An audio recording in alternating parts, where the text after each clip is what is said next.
I feel like we need to be more proud of our food heritage, like our food heritage, and just sell it. Don't be shy about it, and just be proud of it like any other person would of their own cuisine. It was very stressful. I honestly had nightmares for like a week leading up to the publication. I realized that, oh my gosh, this is like thousands of years of history that I hope I didn't mess up. Welcome to Before We Get There, the podcast where we explore people's journeys, how they got to where they are, what keeps them pushing forward, and where they eventually want to get to. I'm your host, Nicholas Braman, and today I'm joined by Yeo Min. Yeo Min is the author of Chinese Pastry School, owner of Pastries, her bakery, and co-founder of Museum of Food Singapore, a nonprofit which aims to educate and preserve everything around local food heritage.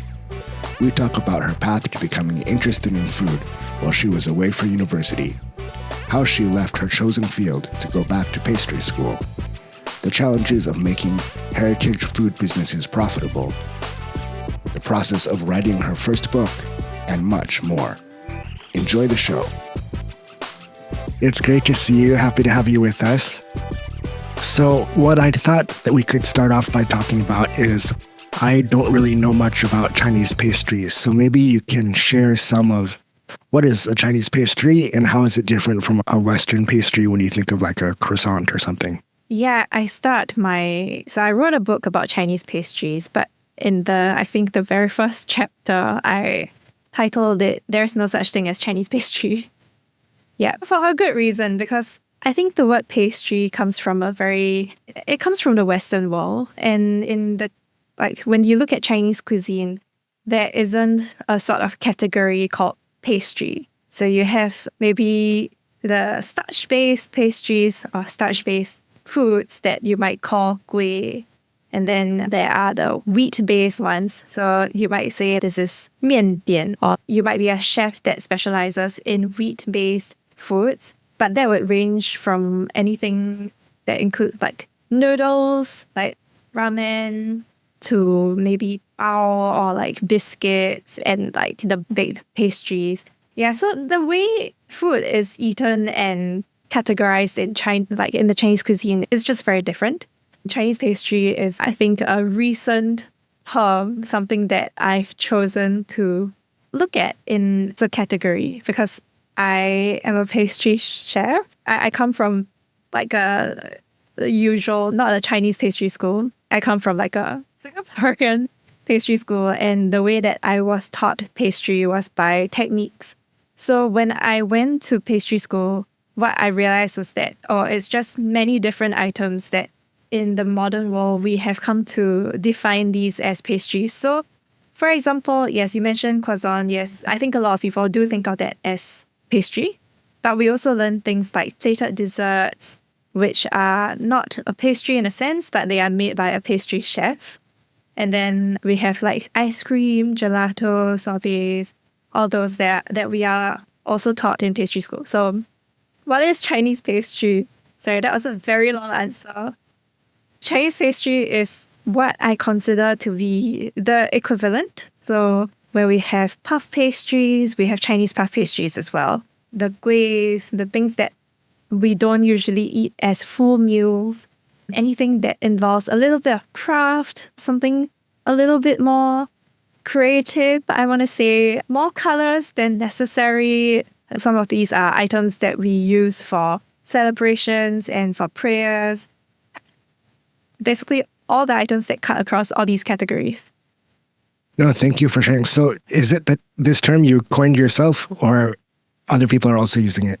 I wouldn't say I coined it. I definitely, yes, no. I just put a few words together. But I would say I'm probably the first to put this together in a book that is modeled after pastry school. So I named it Chinese Pastry School. And I think Yeah, I don't like to claim to be the first to anything because the world has existed for a long time and you never know, like someone might have done this before. But I guess when I was writing my book, I couldn't find any other similar resource. So I would say I am maybe the first person to put these things together, but I think to me it's just stringing words and putting a definition around a topic that I really enjoy, and it's something that I want people to think about. That's super cool. Maybe I'd like to hear about, because I'm a big foodie, and especially after moving to Singapore, I'm really loving and enjoying all of the local and regional foods. So how about starting way back when? Have you always loved food? Did you cook when you were young with your grandma or your parents or anything? How did this all start? No, I didn't always love food. I loved McDonald's as a kid. I think when you talk to chefs, I think a lot of chefs that I know have such amazing stories of their childhood memories in the kitchen with their parents or grandparents. But I think my favorite childhood memory was when my aunt she snuck my brother and I to McDonald's for the first time, and without none of my parents didn't know, my grandparents didn't know. She just brought us there. She was a cool aunt. She taught us to order fries without salt so that we get them freshly cooked. And she introduced ketchup to us. So yeah, that was pretty much my childhood. Yeah, so no, I haven't been I always feel like some sort of a fake foodie. Yeah, growing up eating these, and I still enjoy a seaweed chicken, just toasting that in my air fryer. Yeah, but I think something changed when I went to university. So that was, I think, the first time that I spent a lot of time, a significant amount of time away from home. Yeah, so that was 3 years in London. I did come home in between, but it was still the day-to-day meal I had to make for myself if I was to survive on my student budget. And then I went to a university called Goldsmiths. Just happens to be wearing my t-shirt today. Yeah, it's now my at-home shirt. But yes, so what was cool about Goldsmiths, I think, was that it was in an area with a lot of minorities. So we had Chinese supermarkets, Vietnamese supermarkets. The streets were always full of just different, there was a lot of culture. I felt very at home. So I was initially I was slightly afraid because there were a lot of people saying, oh, it's a slightly dangerous neighborhood because there's a lot of minorities there. And then I was oh, actually, I am part of the minorities. Do I scare people? Yeah, I'm not. But so it turned out to be a very homely place, but Asian ingredients were very accessible there. Yeah, that was the turning point for me. First of all, I want to go back to your cool aunt. You mentioned ketchup. So are you a ketchup person or a chili sauce person with your fries? 100% ketchup. Wow, I think that's a minority in Singapore. Yes, I think so too. And so then learning to cook for the first time by yourself in probably not a fully stocked kitchen, what were some of the things that you tried to make first? Did you have lots of successes right away, or was there a learning process? No, it was bad. I think I remember trying to make kaya toast with egg on my first morning alone. I had no concept of, I did triple science back in secondary school and I did physics for A-levels, right? But when I was in the kitchen, I suddenly lost all sense of what is heat transfer. Yeah, so I messed up. I remember over the 3 years, there was this progression of, in my first year, I would buy frozen dumplings. Yeah, I would cook frozen dumplings. In my second year, I would make my own dumplings. So I would buy the dumpling wrappers and then I would make the filling and then I would wrap that. And then my third year, I was making dumpling wrappers from scratch. So there was that progression that I remember. Yeah, but The first year was bad. No, that's a very interesting progression. I think, so that reminds me of, you're talking about heat transfer and that sort of thing. So I've heard people say before that baking is more of a science compared to maybe other types of cooking, which is more of an art. Do you agree with that if you heard that before? Yeah, I've definitely heard that before, and I half agree. Yeah, half, because I think that there is a bit of science in everything. Yeah, like definitely. So like when we talk about wok hei, like where does this char come from? Yeah, that's also like heat control. Yeah, when we talk about like deep frying, there's like a lot of very specific temperatures that you might want to follow. And then it's the same in baking. So baking it is quite scientific, but I think there's a lot of flexibility around it as well. So, well, like we talk about frying, right? Some people don't believe in using a thermometer. So to some people, like deep frying might be a science, but to some people, deep frying might be an art. So like they might be able to tell the temperature by sticking the chopstick into the hot oil. Then based on the size of the bubbles, they can tell how ready the oil is. Yeah. But I also wanted to touch on like in Asian pastries, Chinese pastries, I think a lot of the raw ingredients that we get are not as standardized. This is something that I talk about in my book as well, because the quality of rice starch, for me, as I make these recipes and test them in Singapore, it might be quite different from what you can get if you was based somewhere else in the world. So then, for example, the age of the rice or the age of the starch, how long these items have been exposed to air, whether where you stay is like where you are, whether it's dry or humid, that affects in part how much water you're going to need to add to this or how long you might need to cook this for. So in that sense, that's knowing the science helps you understand how you can tweak something, but it's never super absolute when you work with new batches of ingredients. Yeah. And if you have to switch to a different brand of starch, for example, that's something you need to add your way around. Yeah. No, that's a great perspective. Thanks for sharing. I think it's similar. Like people say that bagels are never as good as New York because of the water there, or I think pizza, some different places have that claim on the pizza dough as well. I think that definitely, and then I know people have done tons of experiments with how alkaline the water is or why is the water in different places different and all that sort of thing. So it seems like it does go back and forth and there's this blurred space between the science and art part of it. Yeah. That's cool. So then when you finished up your uni and moved back to Singapore, did you continue cooking or did you just go back to your favorite hawker stalls and get all the food that you missed? I didn't cook as much. Yeah, because when you have to work, it's different.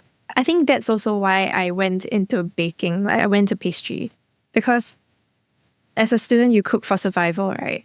And then I could tell that like with every year that passed, I started to beyond survival. So I felt like a mini civilization of like myself. So like you can see the progress. In the first year, you're surviving. And then after that, you start to thrive. And then you can do something more fancy. You can start to explore like pastries. So as a working adult, I use my adult money to buy butter. Yeah, I use my adult money to buy butter because what else would I spend on? Yeah, and then back in Singapore, it is not as common to like bring food for your friends, say in a workplace. But if you show up to work with cupcakes or cookies, no one's gonna say no. Yeah, so it's that people can just like my friends, my colleagues could just grab one and then continue with our work life. So I think that kind of pushed me towards pastry a little bit more. So let's talk about your work a bit. After you came back to Singapore, you started a 9-to-5 job. You were working in social services, is that right? Yeah. In Singapore, it's never 9 to 5. It's 8:30 to 6. Very painful. Oh, okay, not very painful. Sorry. I don't know who's going to listen to me. I enjoy the work. So at that point, I was very excited to step into social work and to work with adults that were very vulnerable. Yeah. And so at that point, you went to school for this major and you transitioned directly into your career. So were there any thoughts of career changing in the future, or was like, oh, good, I got the job I was looking for in this field, and I was just gonna work until I'm 60 and then collect my. I think before I even came back, I was like, what if I like go to pastry school and never come back? There were thoughts, but I was bonded at that point in time. So I had to come back. And I did, I think, no, I did enjoy the work, but there was always like this feeling like, okay, could I be doing something else? I think I've always had a creative outlet, and then being in a full-time job kind of limits the time you have for this creative outlet or these creative outlets, because I have a few. Yeah, so I think COVID was another moment, like turning point for me. Yeah, when I had so much time with myself, I was like, what do I do with myself? Yeah, and then there was a whole baking frenzy, and then there was a lot of doomsday fears, like, well, what if I like caught COVID tomorrow and died? Will I be happy in this job? Should I do something else? Yeah, so that was a push. If you don't mind sharing, when you had those small thoughts of, or I guess a kernel of an idea of, oh, maybe I could go to pastry school and do something more creative or not be sitting at a cubicle all day, was that because you had grown to love cooking so much from feeding yourself during university, or where did that come from? I want to say it's equal parts push and pull. Yeah. Okay. I need to preface this by saying that I did enjoy doing social work, and I still enjoy the parts of my work now where I get to work with people and communities and get to engage different groups of, for example, we work with seniors, we work with children, and the touch point is just very different. Now, well, it's not that I hated that job. I didn't love it, but I didn't hate it. So you had, I guess, a kind of quarter life or 1/5 life crisis, and then decided to go and do this pastry school. And what was the feedback from your parents and your friends? Were they worried about you? What did they say? They were shocked. Okay, they were not shocked. They have been eating my cookies, so they were not shocked. Okay, so going to school was a very conscious choice. Okay, because I come from a family of educators. I come from a family of teachers. All right, so if I were to go from a stable and pretty okay paying job straight into the industry where I'll be taking like maybe a 50% or even 75% pay cut, I think it would have been like a straight up no. But going to school, going to a diploma, to them is upskilling. It's upgrading and it's education. So it was okay. It helped to soften the blow of my daughter is going from like her university degree like to a completely different field. Yeah, no, I wasn't taking a pay cut. I was upskilling. That's good framing. But how about even internally from yourself, were you just very eager to jump on this next journey? Or did you have any self-doubts or hesitation about whether you were making the right move? No. Okay, I am a bit spoiled in the sense that I grew up like very comfortably. My parents were pretty much always supportive of the things that I wanted to do or explore and the choices that I made. And yeah, so I very rarely question myself. Yeah, I was like, okay, it's time. I think this is a sign. Okay, I'm going to do it. Wow, no, that's good. Self-confidence is good. So then you went into the school program, and did you have plans after that to go work at a restaurant or a hotel chain or anything, or what was the plan? I think back then I was, okay, I think I very clearly chose this path because I could be my own boss. I think that's what I really disliked about being in a 9 to 5. That's like having to listen to someone. tell me what I can do or cannot do. Picking on my hair color. It's like, okay, I'm done. Okay, yeah, I'm out of here. Yeah, so I really wanted to start my own thing back then. And at that time, it looked more like a usual, like maybe a little cafe with a lot of cakes and just, Western pastries, cookies, maybe like ice cream or something. Yeah, that was the direction I was headed. Okay, cool. And so then you graduated, and how did your next career unfold, or your entrepreneurship journey unfold? Okay, sometime in pastry school, things started to change. So this pastry school is where I met my mentor. So this chef that I always mention, like in all of my interviews and in my book, and just any chance I get to mention her, I will mention her. So Chef Pang, she's in her 70s, and she is like my go-to for Chinese pastry and traditional food and all sorts of knowledge. So that's where I met Chef Pang, and I was kind of inspired by her energy for traditional food. And I think she was quite happy to meet me.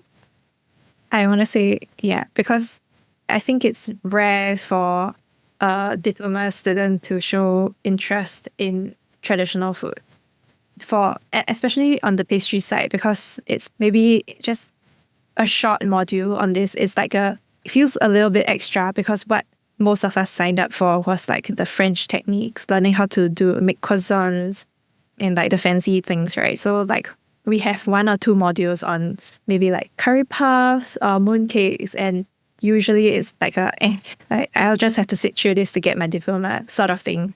But I was I was captivated. I was like, oh, this chef is like my goal in, I don't know, 40, 50 years. I want to be just like her.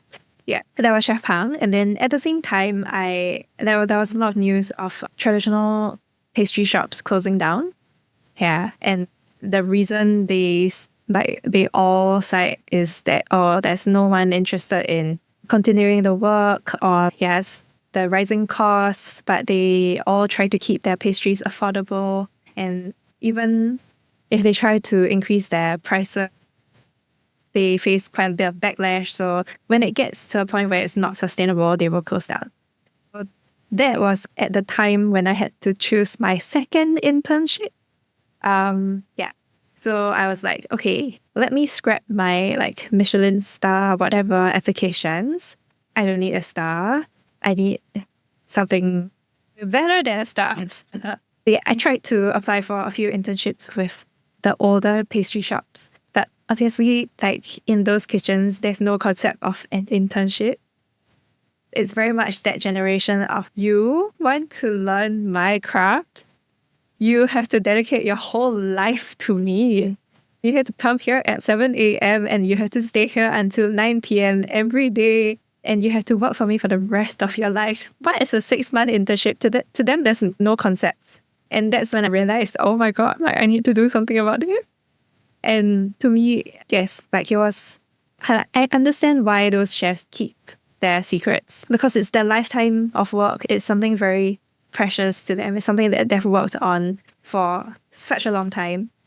And I'm just like this xiao mei mei, like I'm just coming in and just asking for things. Like I want to learn your stuff. I want to learn your secrets for 6 months, and then I'm gonna run off. So yeah, I appreciate that. I appreciate why you don't want to share things with me. But also at the same time, if you're not gonna share them, this craft is just gonna die out. So that's when I decided, okay, after I graduate, I'm gonna write a book about Chinese pastry. I would still set up my small business selling custom cakes and all, because that's the only way to make a living while you're doing like unprofitable heritage things. Unprofitable at the moment, but it's really tough. Yeah. So I still set up Pastries, like my small business, and then at the same time work on this book. Wow. So yeah, so currently Pastries is your bake shop, and you bake to order traditional Chinese pastries. And though I do custom cakes. Oh, custom cakes as well. Yeah, Okay. no, I do Chinese pastries when it's like the season for it. So Chinese New Year and the Mid-Autumn Festival. But honestly, any other time in the year, I find it so hard to sell Chinese pastries. The demand is just not there. And the prices that people are willing to pay don't justify the work that goes into it.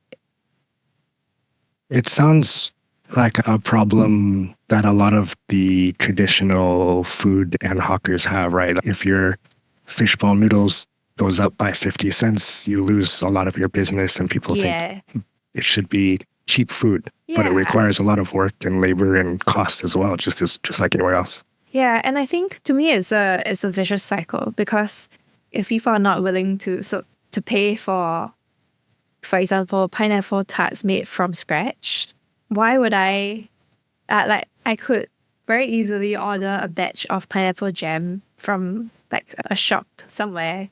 I don't have to do it all by hand, right? And then if I use that, my customers are gonna feel like, oh, this is pre-made jam anyway. Why should I pay so much for it? So then that pushes me to try to cut corners even more. And that was bad phrasing. So I don't do that. But I feel like in the industry, that is what happens. If you are not gonna accept that 50, like that, usually it's 20 cents price increase. Your hawkers are gonna feel the pinch. Ingredient costs are rising. It doesn't make sense for them to make, for example, their chili from scratch.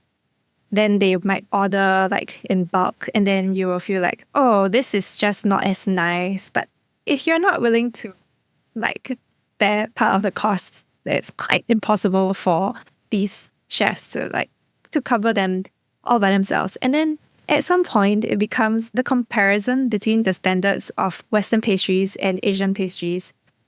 They're not on the same footing because you are willing to pay like $11 for a croissant and you know it's made from scratch. You cannot taste that and then buy like $1 tau sa pia because people are only willing to pay $1 for a tau sa pia that is also laminated pastry, has to be made individually, and the filling just takes so long to cook. Like you only pay $1 for that, and you expect it to be as nice. Like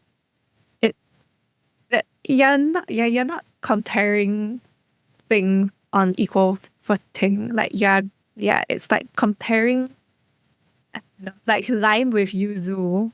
Like you can't compare lime with yuzu and say that one is an inferior citrus. Yeah. So it's such a vicious cycle. And then for my generation of chefs, like no one really wants to come into the heritage space. I think for a lot of us, it's difficult to enter the heritage space and expect to be able to make a living out of it. Yeah, because prices are always being pushed down. And like it's quite disheartening when you set up, like sometimes when I set up a booth, I'm selling pastries that are made from scratch. I price it a bit higher and I have no business. The store next to me, they price things just ever so slightly lower, but get all their goods from a factory, just stick their label, like just stick their logo on, and people rush to buy that. And to me, it's the worst feeling ever. Yeah, it's okay, why do I still bother creating my pineapple? I should just buy this and sell it at a slightly higher price and then just chill and not stress out. But that goes against what I'm trying to do. No, thank you for sharing. I've talked about this with other people in the industry, and of course, I think that there's articles and other journalists covering it as well. But it's really interesting. You can go to, I would say, a very mid-chain restaurant that serves what is probably microwave reheated stuff, chicken chop or all this very bland Western food or pseudo-Japanese or something. And it could be easily $12, $15, $20 for an entree. And then, like we said, traditional foods that are made from scratch, that are professionals doing it, that have been doing it for the last 20 years or 30 years, the same dish over and over, just like people rush to Japan to find those kind of of stores or Thailand or right, and yet they don't want to pay more than $5 or $6 for that dish. And I wonder if things are going to be able to be changed in Singapore to be able to keep the heritage food and the hawker tradition around. Yeah, no. I think about that. There's something that keeps me up at night. Do you think it's a mindset shift from the consumer that needs to happen, or do you have any solutions that have come to mind? No, but I think a big part of it is education. Like, for example, no one knows how much work goes into a tau sa piah. But we all, like, recipes of macarons have been shared everywhere. So everyone knows, like, how hard it is to make a macaron. And that's why we are so willing to pay, I don't know, $3 for a piece. It's like this tiny thing where you can, like you can produce this in very big batches. You can just bake all at once, and then the filling is it's so quick to make, and I can make a lot more money selling macarons. Whereas for example, like I don't think the average person knows that the filling need to be first, like your mung beans need to be soaked, then steamed, then mashed, and then flavored and cooked, and then once that is done, you need to portion them nicely into individual portions. Then comes the dough. The dough is 2 parts, so it's 2 different doughs. You have to portion that and then wrap one in another. So like the steps, like it's very complicated, and most people don't think about. Right? When I wrote my book, I think one of the end goals, like one of the things I was trying to achieve, to overwhelm people with steps.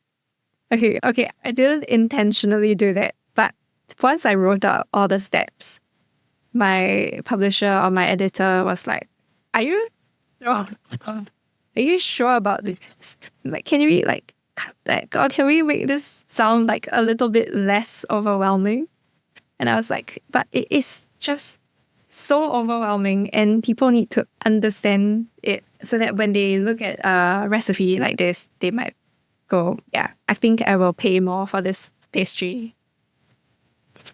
So I think that's super important, the education that it's not easy to make these foods. Do you think it's because they've grown up, Singaporeans and local people that live here have grown up with these food, and of course everything was cheaper when they grew up 10, 20, 30 years ago, whatever? Or do you think there's an also element, like when we talk about the macarons versus a traditional Chinese pastry, that it's Western, it's more luxury? Is there some of that as well? Yeah, I always say that the French have a very good marketing strategy, or they are very good at marketing themselves. And I think as Asian, we tend to undersell ourselves.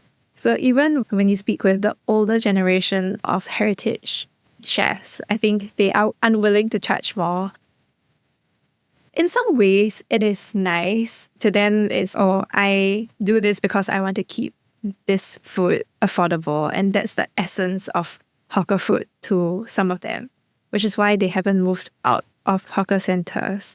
But in many other ways, I feel like we need to be more proud of our heritage, like our food heritage, and just sell it. Don't be shy about it, and just be proud of it like any other person would of their own cuisine. I think that's something that we don't do well enough in Singapore. I see the efforts being like that. We're stepping up on our efforts with the whole intangible cultural heritage thing. And yeah, it's definitely moving in the right direction. But I think the mindset shift is still needed. And I think that can be done with a lot more education, like a lot more, like consumers these days, they would pay like a $20 premium on pasta that they can see being made in front of them. There's a story to it. And with heritage food, there is a story to all of it. It's just that we're not talking about it as much, as we should or we could. So you also have another project that's the Museum of Food. Yeah. Is that also, did that come from wanting to educate and teach more people about this kind of thing? Yeah, the Museum of Food is currently registered as a non-profit. That's started by myself and a friend called Emily. And we met because we published cookbooks with the same publisher. And then slid into each other's DMs and this happened. Yeah, so the Museum of Food I think it's something that we realized is missing from Singapore's museum scene and from our heritage food education sector. Not really a sector, but just like the industry as a whole.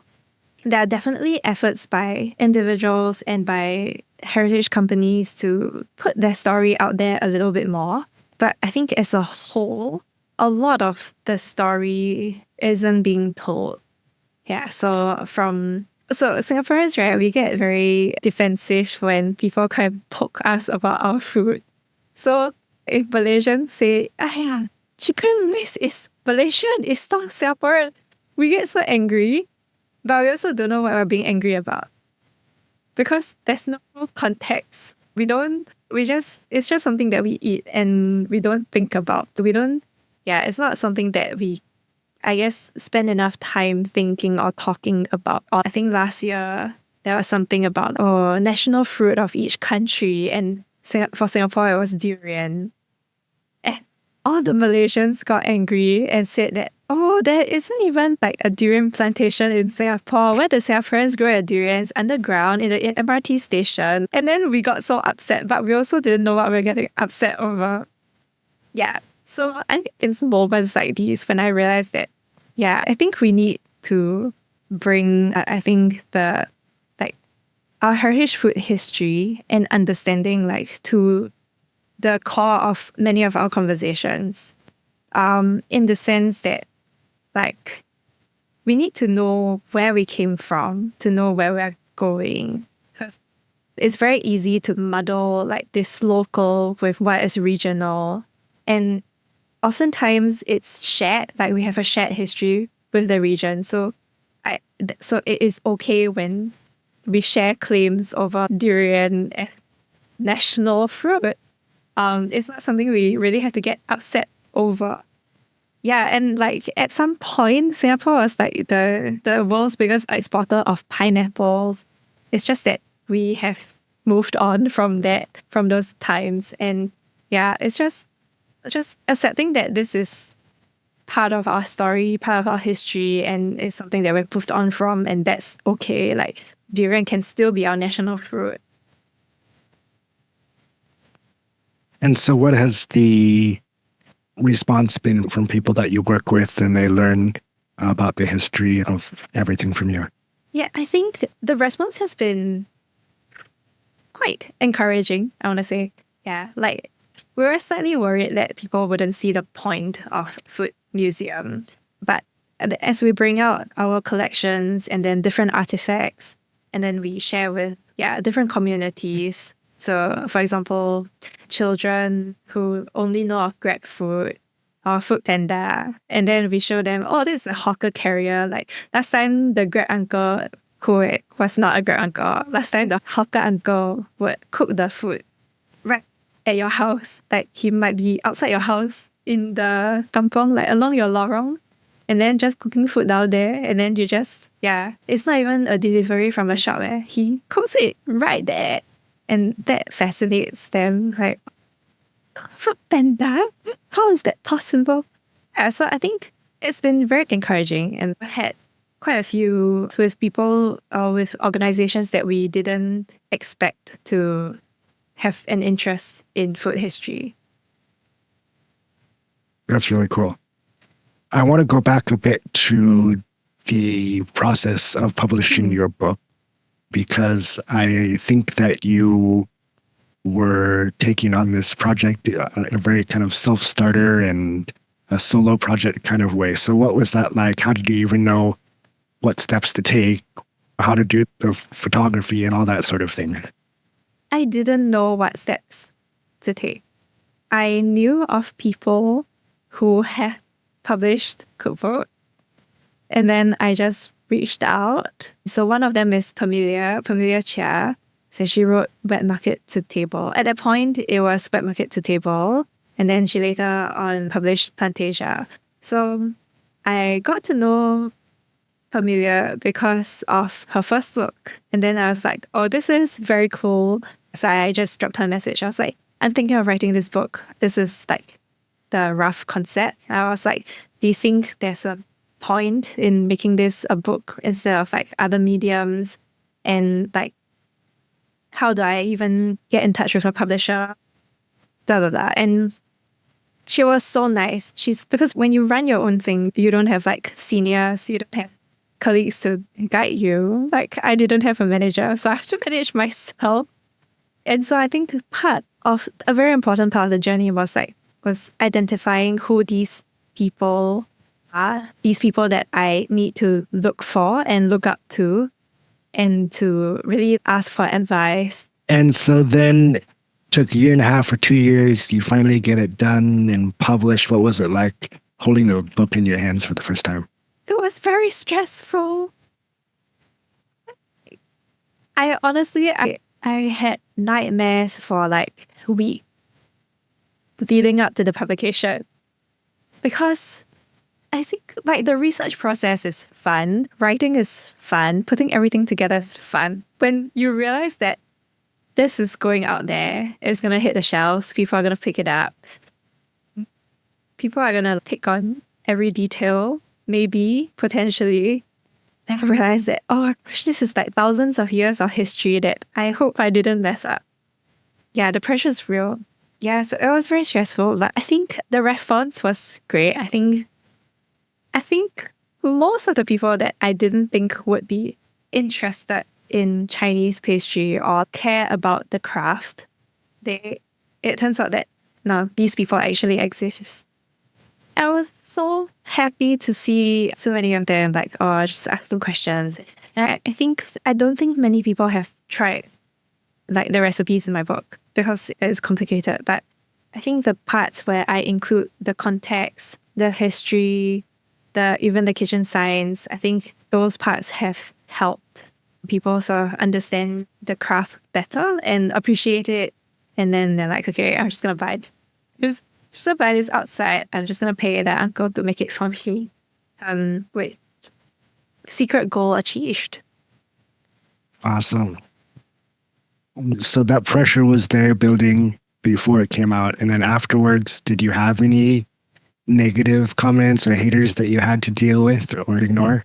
No, not really. Yeah. So I think everyone has been quite nice. And I think along the way, some people did spot like a few like minor errors. Like for one recipe, I forgot to mention adding food coloring.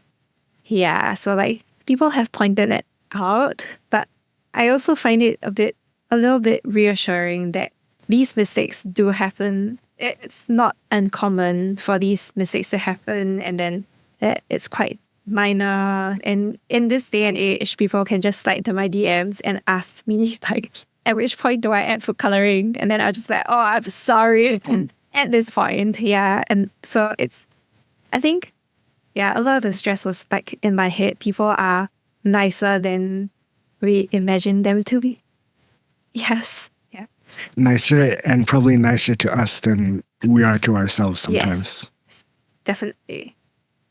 One last question that I'd like to ask all my guests is, if I talk to you again in 5 years, what do you hope it would have happened between now and then that would make you feel successful? I hope in 5 years, my Museum of Food would have a physical space. I think that's one of the most concrete goals I'm working towards. Yeah, because I think that with a space, a lot more can be done. Like you can gather communities, you can bring people together. There's a space where people can reminisce and look at artifacts and just chill. And it really puts us, like, we become a landmark, a place where tourists can come. And yeah, I think that's like the most concrete goal that I have now. Like everything else, I'm happy to like maybe take a step back or chill a little bit. Like I still want to be baking. I still want to have time to play cello. And I still want to be a good paw parent to my dog. Yeah, but most concrete goal is to have a physical space for my museum of food. That would be really cool. I'm sure it would be amazing to visit. How can people find you? Do you have anything going on? Where should people learn about Museum of Food, about getting a custom cake from you and everything else? I guess like my Instagram is my LinkedIn. So you can find me at YEOMYYYY. Yeah, so Yeo Min. We'll put it in the show notes. Yeah, no worries. That's me. But for Museum of Food, so it's everything that's related to it goes by Food Museum SG. So if you just type Food Museum SG with no space, you'll be able to find our socials and our website. Yeah. Awesome. Thanks so much for being with us today and sharing your story. It was great talking to you. Thanks for having me. Okay, bye. Talk to you soon. Bye. Thank you for listening to Before We Get There with your host, Nicholas Braman. Please like and subscribe on YouTube and your favorite podcast platforms like Spotify and Apple Podcasts. You can also find us on Instagram, TikTok, and Facebook at Before We Get There Podcast. New episodes are released every other Thursday morning. See you next time.